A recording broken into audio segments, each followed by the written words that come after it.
各位觀眾好，前兩集我們追蹤了東北滿洲抗聯退入蘇聯，接受蘇軍改編，最終成為蘇聯遠東紅旗軍第88獨立步兵旅的過程。節目播出之後，很多觀眾提出了一個更關鍵的問題：1945年日本投降以後，中共究竟是如何突然進入滿洲的？那些已經納入蘇軍體系的抗聯官兵，又在中共搶占滿洲的過程中扮演了什麼角色？中共當時長期給出的答案十分簡單。抗戰勝利後，毛澤東審時度勢，果斷做出向東北進軍的戰略決策，為後來奪取全國政權奠定了基礎。但是當我們把時間、人物和會議記錄放在一起，一個明顯的矛盾出現了。決定中共大規模挺進滿洲的那次關鍵會議，毛澤東根本沒有參加，當時他不在延安。那麼，真正做出決定的人是誰？中共為什麼在此前並不了解滿洲實際情況，卻在短短幾天內突然決定調動10萬軍隊、2萬幹部北上？更重要的是誰把滿洲的大門送到了延安面前？今天我們就從一架突然降落在延安的蘇軍飛機講起，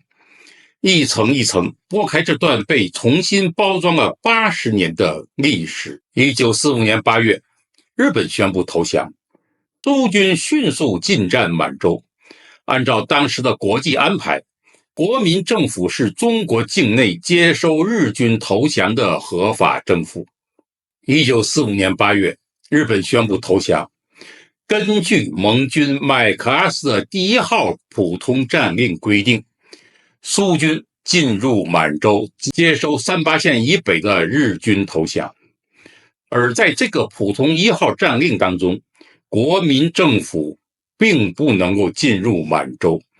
也不能夠把滿洲當作中國戰區，所以中國戰區司令蔣介石是無法進入滿洲的。在滿洲實際進入並控制當地的是蘇聯軍隊。蘇軍原定在佔領一段時間後撤出，而這段短暫的權力真空立刻成為國共雙方爭奪的焦點。問題是，中共在8月初並沒有一支部署在滿洲境內的正規軍，也沒有完整的接收計劃。他能做的，首先不是接管，而是搶在國民政府之前，把能夠調動的地方武裝盡快推向北方，進入滿洲。1945年8月10日午夜至11日晚間，朱德在18個小時之內連續發出7道命令，其中3道直接涉及了配合蘇軍及外蒙古軍隊行動。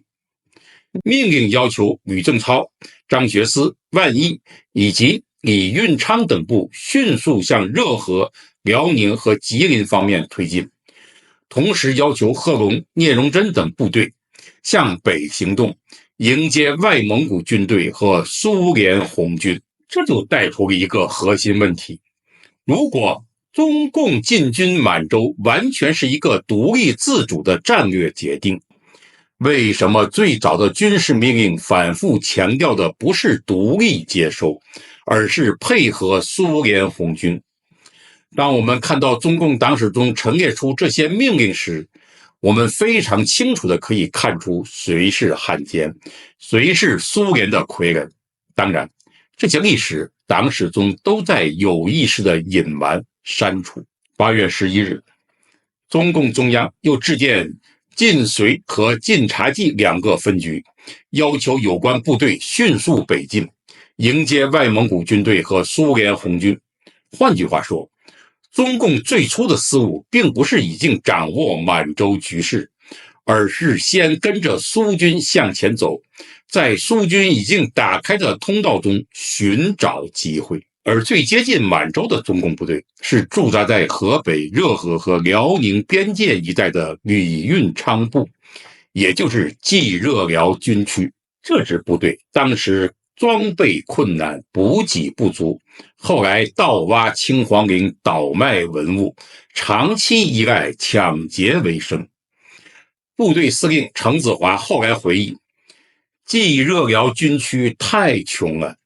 很多時候只能向當地百姓強行借糧。所謂強行借糧，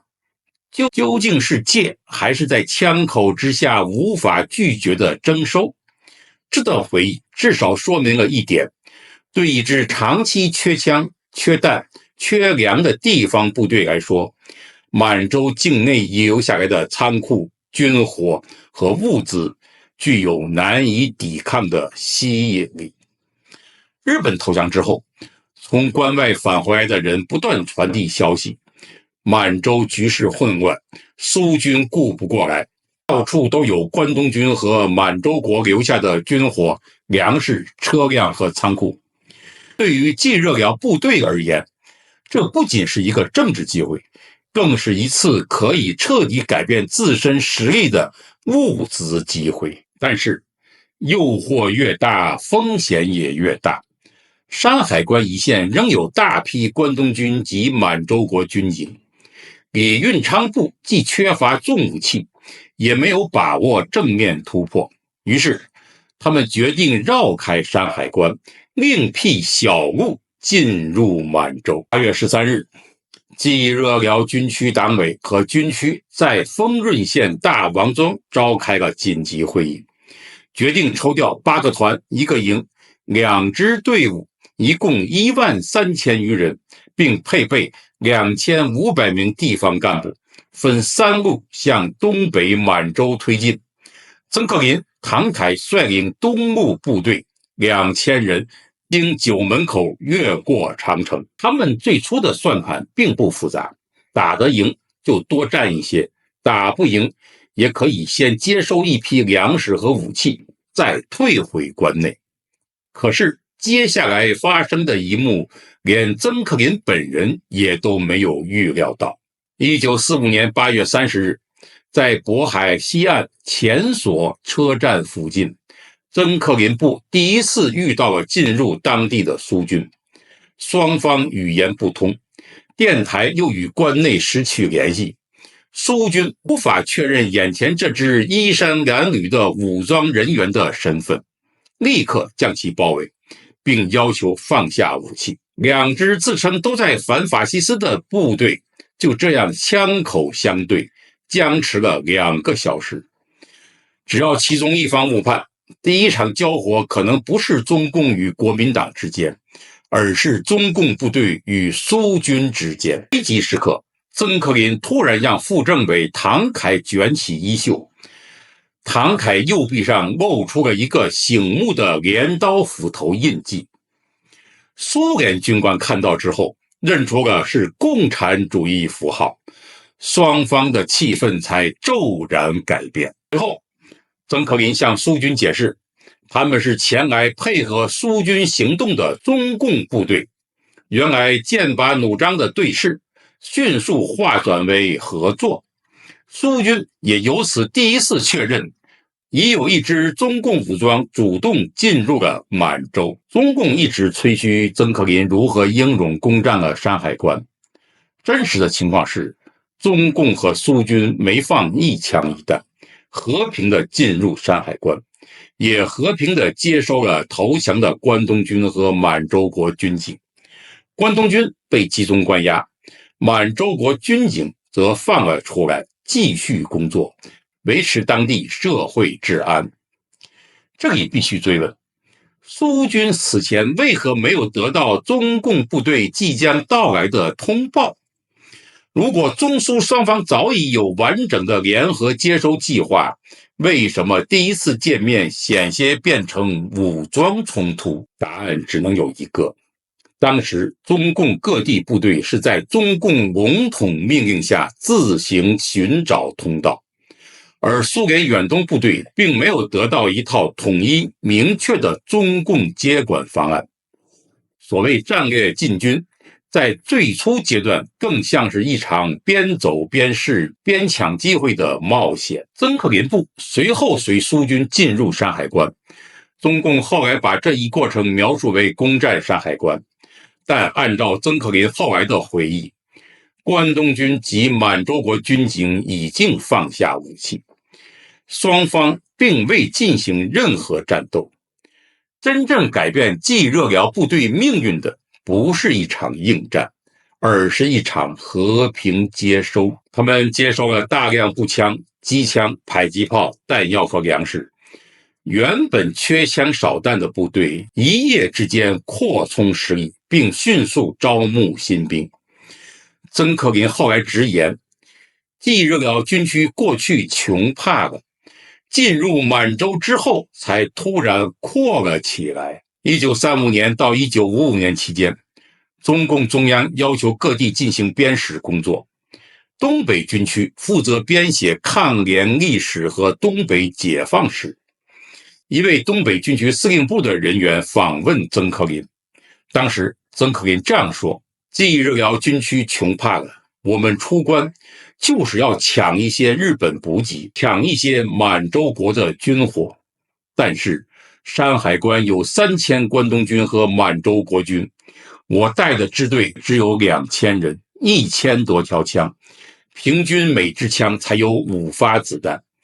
我們打不過關東軍，只好繞道出關。沒想到山海關的關東軍早就放下了武器，等着我們來接收。雖然我們吃了一點虧，好東西被蘇軍搶走了，但我們還是發了大財。日本軍隊的38大蓋、機槍、迫擊炮，蘇軍根本就不要，我們一下就接收了3000多人的武器，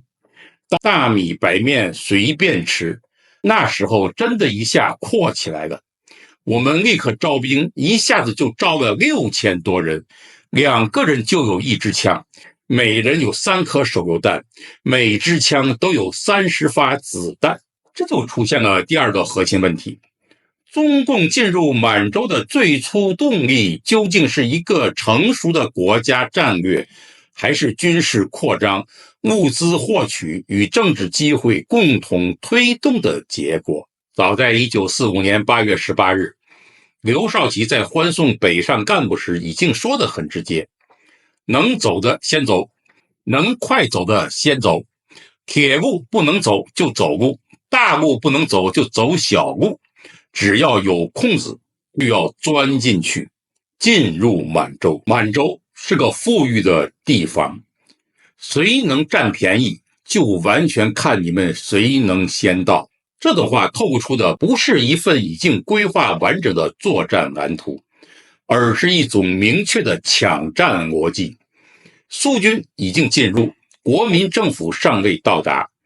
誰先進去，誰就可能獲得武器、人員、城市和政治籌碼。9月4日，曾克林部乘火車進入錦州，第二天繼續北上，抵達瀋陽。但新的衝突再次出現，蘇軍對這支突然出現的八路軍依然十分警惕，立刻包圍火車站，不准部隊下車。曾克林連續交涉3次，均無結果，直到蘇軍瀋陽衛戍司令卡夫圖少將確認雙方的政治身份，並重新評估了局勢，才允許部隊離開車站，轉移到瀋陽以南的蘇家屯居住。9月7日，蘇聯駐瀋陽部隊高級將領禁衛軍第6集團軍司令克拉夫欽克上將會見曾克林談侃，並明確指出，受中蘇條約限制，國民政府接收滿洲在外交上具有合法性，而中共軍隊公開接收滿洲沒有合法性，這會造成嚴重國際政治問題。蘇軍隨後提出了一個極其關鍵的建議：八路軍不要繼續使用原來的番號，可以改稱東北人民自治軍。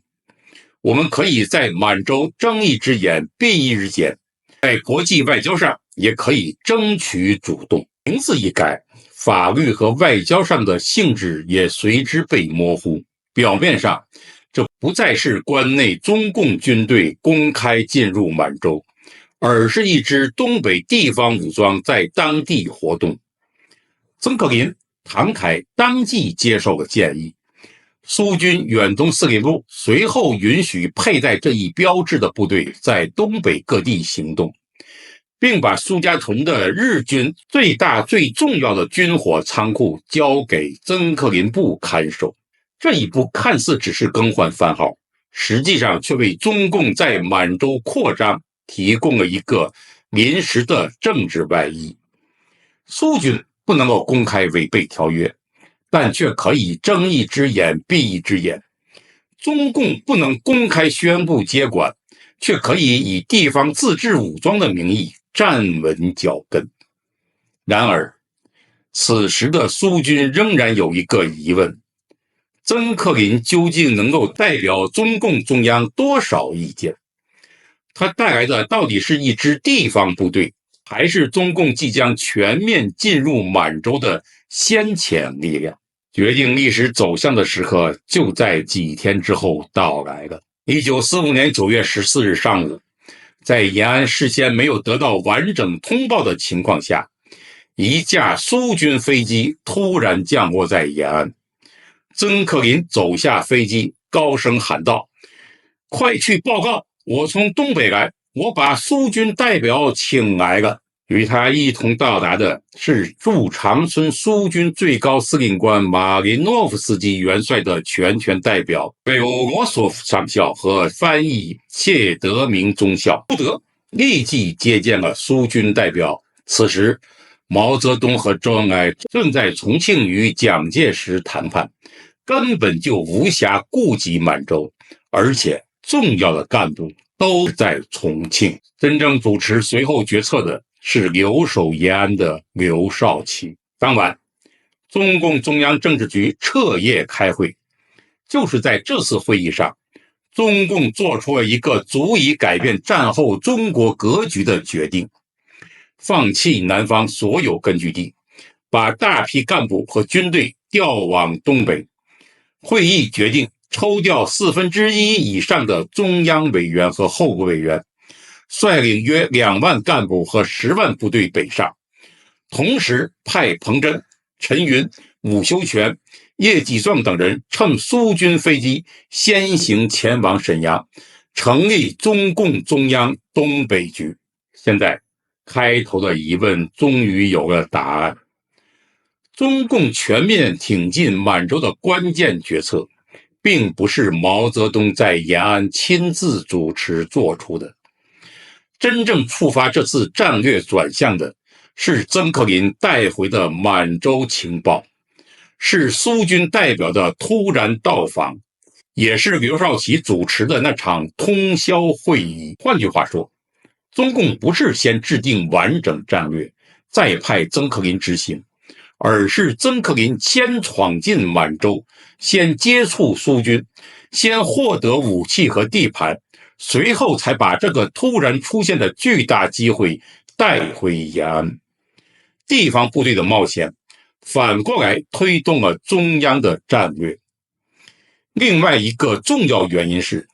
中共一直被圍困在陕北延安，這是一個非常貧瘠的地方，而中共從建立蘇維埃共和國開始之初，就想打通與蘇聯的聯繫通道。先是失敗的西路軍，後來又被新疆的盛世才趕了出來，而滿洲東北背靠蘇聯，這是中共一直夢想的地方。如果蘇共讓中共進入，這絕對是天賜良機，不容錯過。此後，北上的中共部隊出現了一個耐人尋味的現象。許多部隊聽說滿洲槍炮要多少有多少，隨便把重武器留在了原地，甚至沿途把輕武器送給其他部隊，換取自行車，以便更快趕路。為什麼一支軍隊在前往所謂戰略決戰區時，反而敢丟下武器？因為他們相信，進入滿洲以後，蘇軍控制下的關東軍倉庫裝備和滿洲國軍艦將足以重新武裝他們。至此，中共大規模搶占滿洲的歷史進程正式開始。但是，故事還是沒有結束。前2集反覆出現的第88旅，此時已經跟隨蘇軍返回了滿洲。那些長期接受蘇軍訓練、掌握當地情況、語言、地形、城市和交通情況的抗聯人員，究竟在中共進入滿洲的過程中發揮了什麼作用？他們是單純協助蘇軍維持秩序，還是成為中共接管城市、建立政權的關鍵橋梁？更詭異的是，就在蘇軍、中共和88旅三方關係迅速變化的時候，一名同時熟悉抗聯和蘇軍體系的重要人物突然死亡了，他就是吳東升。中共公開敘述稱，吳東升是在哈爾濱街頭被2名蘇軍士兵槍殺，但一個高級軍事幹部為什麼會在蘇軍控制區以內以如此離奇的方式死亡？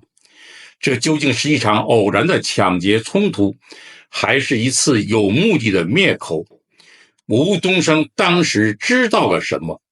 他的死亡又與88旅及中共接管滿洲有什麼關係？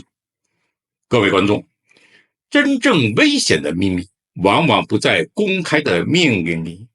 而是在那些突然消失的人的身上。下一期我們將繼續追蹤88旅返回滿洲後的行動，並重新調查吳東升被殺案。誰殺了他？為什麼必須在那個時間除掉他？他的死亡背後是否隱藏着蘇軍與中共之間一場不能公開的交易？各位觀眾，請大家點讚、訂閱並打開提醒。下一期節目我們將繼續撥開這段被封塵80年的歷史。謝謝各位，再見。